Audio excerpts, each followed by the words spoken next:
সন্তানেরা যেভাবে আত্মত্যাগ করেছে এটা আমরা কোনোদিনও ভুলবো না। জনতা যেভাবে আত্মত্যাগ করেছে আমরা কোনোদিনও ভুলবো না। বাংলাদেশের মানুষ কোনোদিনও ভুলতে পারবে না। ভাইরা আমার, আমি অত্যন্ত দুঃখের সাথে বলতে চাই, বাংলাদেশ একটি দেশ, এখানে অনেক দল থাকবে, অনেক মত থাকবে, কিন্তু গণতান্ত্রিক ভাবে কথা বলার অধিকার সবার আছে, প্রতিটা মানুষের আছে। উচ্চ শিক্ষিত থেকে অশিক্ষিত পর্যন্ত, ধনাঢ্য ব্যক্তি থেকে অত্যন্ত দরিদ্রতম ব্যক্তি, সবার কথা বলার অধিকার আছে, নাকি না? ঠিক না? ঠিক না? আমরা 16টি বছর আমরা এদেশে কথা বলতে পারি নাই। আমরা হয়তো একটা রাজনৈতিক দল হিসাবে চিহ্নিত, বা দলের নেতা হিসাবে বা দলের কর্মী হিসাবে আমরা চিহ্নিত, মানুষের কাছে পরিচিত, কিন্তু সাধারণ মানুষ তারা তো কোনো দল করে না। তারাও ওই 16টি বছর আওয়ামী লীগ সরকারের বিরুদ্ধে কোনো প্রতিবাদ করতে পারে নাই, কোনো প্রতিবাদ করতে তাদেরকেও দেওয়া হয় নাই। ভাইরা আমার, তাই আমি আমার বক্তব্যের মধ্য দিয়ে সেই সব যারা শহীদ হয়েছেন আর যারা পঙ্গুত্ব বরণ করছেন, শহীদ ভাইদের জন্য আমরা মহান সৃষ্টিকর্তা আল্লাহ তাআলার কাছে আমার বক্তব্যের পরে দোয়া করব। মহান সৃষ্টিকর্তা আল্লাহ তাআলা তাদের যেন জান্নাতবাসী করেন, এবং যারা পঙ্গুত্ব জীবন যাপন করছেন তারা যেন সচ্ছল ভাবে, শত কষ্টের মধ্যেও যেন আল্লাহ তাদেরকে ভালো রাখে, তাদের জন্য আমরা দোয়া করব। আপনারা জানেন যে শহীদ প্রেসিডেন্ট জিয়াউর রহমানের গড়া দল হলো বাংলাদেশ জাতীয়তাবাদী দল। এই দল এমন একটা সময় এই বাংলাদেশে আবির্ভাব ঘটেছিল এই দলের, যখন বাংলাদেশে ঠিক এই 16টি বছর যেভাবে অন্যায় অত্যাচার করেছে, ঠিক 72 থেকে 75-এর আগস্ট পর্যন্ত তারা ঠিক এই কাজে কিন্তু কি বলে যে সারা বাংলাদেশের মানুষকে হত্যা করেছে, খুন করেছে, গুম করেছে, পত্র পত্রিকার স্বাধীনতা কেড়ে নিয়েছে, গণতন্ত্রকে অবহেলা করেছে। রক্ষী বাহিনী দিয়ে মানুষকে ধরে নিয়েছে, মেরে ফেলা হয়েছে, হাজার হাজার মানুষকে মেরে ফেলা হয়েছে বাংলাদেশে। ঠিক না? ঠিক না ভাই? তো বক্তব্য দিতে অনেক সময় লাগবে, কিন্তু আসলে বক্তব্য দেওয়ার অত সময় নাই। অনেককেই বক্তব্য দিতে সুযোগ করে দেওয়া হয়েছে এই জন্যে যে আমরা আর কতদিন রাজনীতি করব। আমাদের সময় বয়সের কারণে, আল্লাহ যদি হায়াতও রাখে, বয়সের কারণে আমাদের কিন্তু রাজনীতি শেষ হয়ে আসছে। আর কিছুদিন পর আমাদেরকে বিএনপির, আল্লাহ যদি হায়াতে রাখে, হয়তো উপদেষ্টা হিসাবে আপনাদের মাঝে থাকবে। আমি ওই অত পদলোভীও না, ওই অর্থলোভীও না, আমি এগুলোকে অপছন্দ করি। আজকে 3 বছর ধরে পদ নাই, বলেন তো গমস্তাপুর উপজেলায় আমার নেতৃত্বে ছাড়া এই আওয়ামী লীগ সরকারের বিরুদ্ধে মাঠে জোরালো ভাবে, সোচ্চার ভাবে কেউ কোনো আন্দোলন করেছে? তাহলে আমার তো পদ ছিল না, এবং আমাদের যারা আন্দোলন করেছে তাদের মধ্যে অনেকেরই পদ ছিল। আমরা দলকে ভালোবাসি, আমরা দলকে ভালোবেসেই যাব, এবং এখানে যারা উপস্থিত আছে আপনারা কিন্তু সবাই দলকে ভালোবাসান। ধানের শীষে বেইমানি করেছেন এরকম লোক এখানে উপস্থিত নাই। ঠিক না? ঠিক না? দলের দুর্দিনে মাঠে থাকা আপনারা ব্যক্তি। আজকে আমি সংক্ষিপ্ত করে নিচ্ছি বক্তব্যকে। আগামী জাতীয় নির্বাচন হওয়ার আগে অনেক দল, বিএনপি যাতে ক্ষমতায় না আসে, বাংলাদেশে যেন অরাজকতা বিরাজ হয়, বাংলাদেশে যেন সুস্থ রাজনীতির ধারা না আসে, বাংলাদেশে যেন নির্বাচন না হয়, এগুলো নিয়ে অনেকেই ষড়যন্ত্র করার চেষ্টা করছে।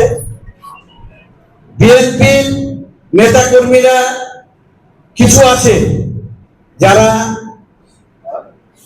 কিছু বিতর্কমূলক কাজ করছে, না করা না, কিন্তু তাদেরকে দল কোন রকমের কোন প্রশ্রয় দিচ্ছে না। আমাদের ভারপ্রাপ্ত চেয়ারপারসন তারেক রহমান উনি স্পষ্ট আমাদের দলের নেতৃবৃন্দকে বলে দিয়েছেন যে যারা অন্যায়, দুর্নীতি, চাঁদাবাজি, হঠকারিতার সাথে জড়িত থাকবে তাদেরকে দল থেকে বহিষ্কার করে দিতে হবে, দলে তাদেরকে রাখার কোনো দরকার নাই।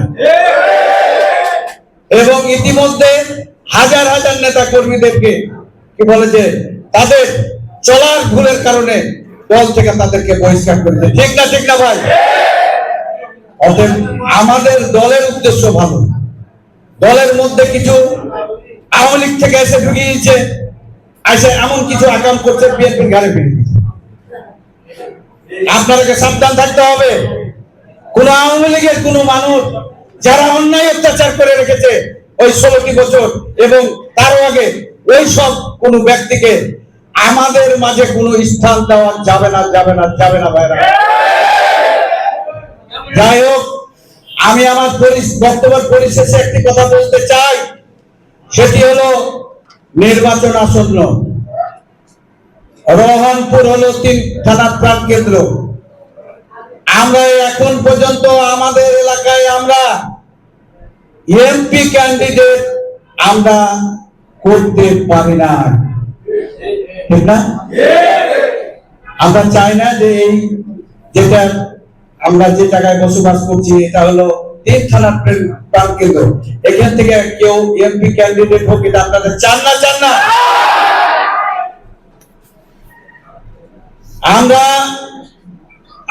আপনারা জানেন যে আমি কিছুদিন বলেছি যে আমি এমপি ক্যান্ডিডেট হিসাবে আমি চেষ্টা করছি, আমি করেছি। মধ্যখানে একটু চুপচাপ ছিলাম এই জন্যই যে আসলে কোনো পরিবেশ আমি তৈরি করতে পারছি কিনা। আমি যদি পরিবেশ তৈরি করতে না পারি তাহলে অযথা আমাদের দলের লোকজনকে কি বলে যে কাজ করার ব্যাপারে আমি কোনো কিছু করতে যাব না। আপনারা জানেন যে তারেক রহমান ওই আন্দোলনের সময় উনি ডাইরেক্ট আমাকে রিং করে উনি আমাকে মাঠে থাকতে বলেছেন, এটা আপনারা জানেন না, জানেন না? তারপরে ভিডিও কনফারেন্সে পল্টন অফিসে উনি ডেকে আন্দোলনের ব্যাপারে উনি একটা আলোচনা করেছেন এবং ওখানে কথা দিয়ে এসেছিলাম যে হয় মৃত্যুর কথা শুনবেন, নাইলে আমরা মাঠে থাকবো। আমরা মাঠে ছিলাম তো নাকি? তারপরে ওনার সাথে জুম কনফারেন্স হয়েছে। তো ব্যাপার হলো যে আশার আলো আছে। আমি বিস্তারিত ভাবে বলতে চাই না, আশার আলো আছে। আমি মনে করি আপনারা এখানে যারা আছেন বিভিন্ন এলাকার প্রতিনিধি কিন্তু এখানে উপস্থিত হয়েছে, সাধারণ কর্মী কিন্তু আপনারা না, ঠিক আছে কিনা? আপনারা এই মানুষটি যদি মনে করেন 5,000 লোকের উপস্থিতি করতে পারবেন না, পারবেন না, পারবেন না, কোনো ব্যাপার আছে? এখানে যারা ক্যান্ডিডেট হচ্ছে তাদের কোন ক্যান্ডিডেটের 5,000 10,000 নেতা কর্মীকে এক জায়গাতে করতে পারবে এই ধরনের ক্যারিয়ার কারো আছে কি? আচ্ছা, বিপদে আপদে কর্মীদের পাশে দিন নাই রাত নাই, ঝড় নাই বৃষ্টি নাই, পাশে থাকে এরকম আমি যেভাবে আপনাদের পাশে থাকি আর কেউ কি থাকে? তাহলে আমি যদি এমপি ক্যান্ডিডেটটা আমার দল থেকে নিতে পারি তাহলে এইটা আপনাদের জন্য ভালো হবে না, হবে না? যদি ভালোই হয় তাহলে আপনাদেরকে আমি অনুরোধ করব, আমরা এমনিতেই দলগতভাবে এটা করতে, আমি ক্যান্ডিডেট হিসাবে যে করবো তা না। এই লিফলেট বহু, এই আমার ফেসবুক যদি আপনারা দেখেন দেখবেন যে এরকম লিফলেট নিয়ে বেড়াচ্ছি না, 10টা ভিডিও করে দলীয় কর্মসূচি, সেন্ট্রালের কর্মসূচি পালন করেছে। কোনো সময় ঊর্ধ্বগতি দ্রব্যমূল্যের, কোনো সময় নির্বাচন বর্জনের, বিভিন্ন কারণে লিফলেট বিতরণ করেছে। আগামীতে আমরা শহীদ প্রেসিডেন্ট জিয়াউর রহমানের উত্তরসূরি দেশরত্ন ভারপ্রাপ্ত চেয়ারম্যান জনাব তারেক রহমানের যে 31 দফা, এই 31 দফার কাগজ আপনাদেরকে আমি দিয়েছি। এই 31 দফার কাগজ দিয়েছি। এই 31 দফার কাগজ গ্রামগঞ্জে, হাট বাজারে, বাড়িতে বাড়িতে, মোড়ে মোড়ে, দোকানে দোকানে এই লিফলেট গুলো আমরা বিতরণ করতে চাই। আপনারা থাকবেন তো নাকি? আচ্ছা, আপনাদের কাছে যেগুলো আছে এগুলো একটু সোজা করেন, সোজা করেন, সবগুলো একটু সোজা করেন। আমি আপনাদের কাছে একটু তুলে ধরতে বলবো। আপনারা সবাই দয়া করে একটু তুলে ধরেন এই লিফলেট গুলো। এই লিফলেট গুলো যেগুলো আপনাদের কাছে দিয়েছি, এই লিফলেট গুলো আমাদের স্টেজে যারা আছেন, তাদেরকে আমি অনুরোধ করবো আপনারাও এই লিফলেট গুলো একটু তুলে ধরেন। এই লিফলেট গুলো আমরা গ্রামে গঞ্জে, হাট বাজারে, বাড়িতে বাড়িতে, দোকানে দোকানে, আমাদের এলাকার যত জনসাধারণ আছে তাদের কাছে আমরা পৌঁছে দেব এবং তাদেরকে আমরা বুঝাবো যে আমাদের দেশ রত্ন তারেক রহমান, উনি আমাদের এই বাংলাদেশটাকে একটা আধুনিক রাষ্ট্র হিসাবে গড়ে তুলতে চান। ভাইরা আমার, আপনারা এখন নামাইলেন, অসুবিধা নাই। আমি আর বক্তব্য বাড়াবো না। আগামী সামনে আমরা প্রথম রহনপুর পৌরসভাতে আমরা এই লিফলেট বিতরণ করার জন্য আমরা যেদিন ডাকবো আপনাদেরকে, আপনারা এই লিফলেট বিতরণ করার ব্যাপারে আপনারা উপস্থিত হবেন এবং অংশগ্রহণ করবেন। সবাই একমত আছেন তো নাকি? আলহামদুলিল্লাহ। যাই হোক, আমি আমার বক্তব্য বাড়াবো না। আমি পরিশেষে একটি কথাই বলবো, সেটা হলো যে ধানের শীষের টিকিটের জন্য আমি চেষ্টা করব, কিন্তু যদি না পাই, দল যদি আমাকে না দেয়, দল যাকে দিবে তার পক্ষে আমরা ধানের শীষের ভোট করবো। আমরা বিএনপি করি, আমরা শহীদ জিয়ার আদর্শে আদর্শিত, আমরা দেশ নেত্রী, আপসের নেত্রী বেগম খালেদা জিয়ার আদর্শে আদর্শিত, আমরা তারেক রহমানের আদর্শে আদর্শিত, আমরা 19 দফায় আদর্শে আদর্শিত, মডিফাইড করে 31 দফার আদর্শে আদর্শিত হব। ভাইরা আমার, আমি আর বক্তব্য বাড়াবো না। পরিশেষে আপনারা আজকে এখানে উপস্থিত হয়ে আজকের এই আয়োজনকে আপনারা সফল করেছেন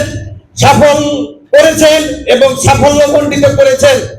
এই জন্য আমি আমার পক্ষ থেকে, দলের পক্ষ থেকে আপনাদেরকে ধন্যবাদ জানিয়ে, আপনাদের সুস্বাস্থ্য কামনা করে, আপনাদের দীর্ঘায়ু কামনা করে, আপনারা যে যে পেশায় নিয়োজিত আছেন সে পেশায় আপনাদের সফলতা কামনা করে আমি আমার বক্তব্য শেষ করছি।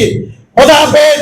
বাংলাদেশ জিন্দাবাদ, বাংলাদেশ জাতীয়তাবাদী দল জিন্দাবাদ, শহীদ জিয়া অমর হোক, দেশনেত্রী বেগম খালেদা জিয়া জিন্দাবাদ, তারেক রহমান জিন্দাবাদ।